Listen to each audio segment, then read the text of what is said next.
celebrating, and retelling the story. As we do so, we will shed light on the journey of our own lives. We will ask ourselves where we might be enslaved. Are we enslaved to our possessions, our work, our addictions, our desire to please others? Are we stuck in an Egypt that will not let us free? As we ask these questions, we will join the ancient Israelites. We will bring their story to bear on our own. Passover is God's invitation for each of us to become free. It has extended over thousands of years, and this book is the chance to make it your own. It may seem strange for a Jewish rabbi to write a book on Passover for Christians. I lead a large congregation in suburban Chicago and have devoted my own spiritual life to observing Jewish holidays, praying Jewish prayers, and studying Jewish texts. What do I have to say to Christians? A lot, it turns out. Many Christians have a yearning, I have discovered, to get closer to God by discovering the Jewish roots of Jesus and Christianity. In speaking and teaching at churches, I have seen the way Jewish wisdom can bring Christians closer to their faith. I have seen the way it can deepen the experience of prayer, expand the meanings of biblical passages, and open our eyes wider to the role of God in our lives. Exploring the Passover story helps us learn more about the context of Jesus' own religious and spiritual life, and it sheds light on Easter, the resurrection of Jesus, and the meaning of redemption. But the magnificent drama and depth of the Passover story also gives us a powerful framework to understand the journey of our own lives. I have had students tell me the story of Passover helped them gain freedom from a difficult past. Others have told me the Passover story confirmed for them that God always keeps His promises, just as God did for the Israelites. The Passover story can speak to us wherever we are on the journey of our lives.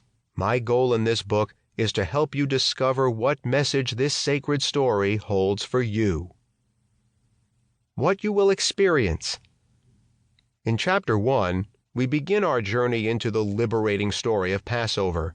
We will revisit the first Passover meal in Pharaoh's Egypt and see the faith and leadership of Moses that made it possible. Through the chapter are scattered practical insights into and interpretations of the Exodus story from 3,000 years of Jewish history and tradition. Chapter 2 brings us into the world of ancient Israel and discusses the way Passover was celebrated when Jesus lived and taught in Jerusalem.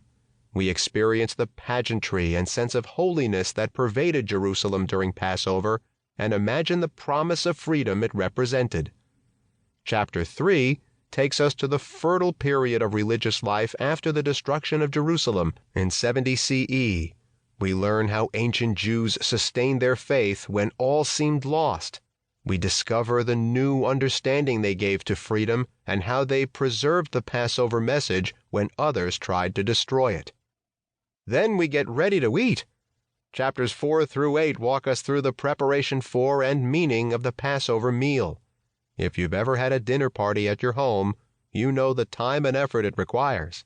You have to cook a meal, find a table setting, and maybe even think of interesting topics of conversation.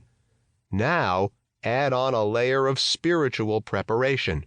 Jews read different sacred texts during the month before Passover to prepare our hearts and souls to accept freedom. Passover is a time of rebirth, and the preparation for it can be as spiritually meaningful as the holiday itself.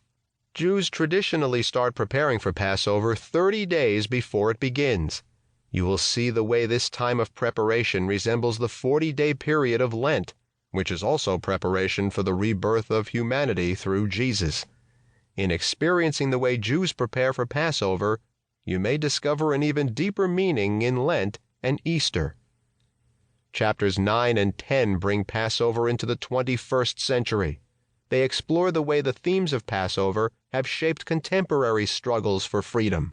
The groups who embraced the Passover story as part of their struggle range from American slaves to Jews living in the Soviet Union during the 1970s and 1980s. The Passover story even shaped America's founding fathers, who saw their journey from oppression in the Old World to freedom in the New World as a modern